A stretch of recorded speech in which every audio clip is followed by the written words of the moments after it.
భారతీయ సినీ చరిత్రలో మరో Telugu cinema record సృష్టించింది. ఇప్పటి వరకు ఏ భారతీయ సినిమా సాధించిన విధంగా తొలి రోజు అత్యధిక వసూళ్లు రాబట్టిన మూవీగా 'పుష్ప 2 ది రూల్' నిలిచింది. అల్లు అర్జున్ హీరోగా సుకుమార్ దర్శకత్వంలో తెరకెక్కిన ఈ యాక్షన్ థ్రిల్లర్ తొలి రోజు ప్రపంచవ్యాప్తంగా 294 కోట్లు కలెక్ట్ చేసినట్లు చిత్ర నిర్మాణ సంస్థ మైత్రి మూవీ మేకర్స్ అనౌన్స్ చేసింది. డిసెంబర్ 4 రాత్రి నుంచే ప్రీమియర్లతో థియేటర్స్లో సందడి చేసిన 'పుష్ప 2' కలెక్షన్స్ పరంగా ఓవర్సీస్లో కూడా టాప్లో కొనసాగుతోంది. హిందీలో కూడా 'పుష్ప 2' తొలి రోజు రికార్డు సృష్టించింది. 72 కోట్లకు పైగా నెట్ వసూలు చేసింది. నార్త్ అమెరికాలో కూడా 'పుష్ప 2' రూల్ కొనసాగుతోంది. ఇప్పటి వరకు $5 మిలియన్ వసూలు చేసినట్లు ట్రేడ్ వర్గాలు చెబుతున్నాయి.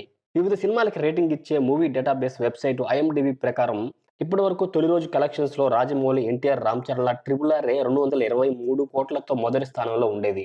ఇప్పుడు ఆ చిత్రాన్ని 'పుష్ప 2' అధిగమించి ఏకంగా 294 కోట్లు కలెక్ట్ చేసింది. ఇక 'బాహుబలి 2' 214 కోట్లతో మూడో స్థానంలో నిలిచింది. ఆ తర్వాత వరుసగా 'కల్కి' 191 కోట్లు, 'సలార్' 165 కోట్లు, 'కేజీఎఫ్ చాప్టర్ 2' 162 కోట్లతో, 'దేవర 1' 172 కోట్లతో, 'లియో' 142 కోట్లతో, 'ఆదిపురుష్' 136 కోట్లతో, 'జవాన్' 129 కోట్లతో టాప్ 10 లో ఉన్నాయి. ఇక్కడ ఇంకో ఇంట్రెస్టింగ్ విషయం ఏమిటంటే తొలి 5 స్థానాల్లో కూడా తెలుగు సినిమాలే ఉండటం గమనార్హం.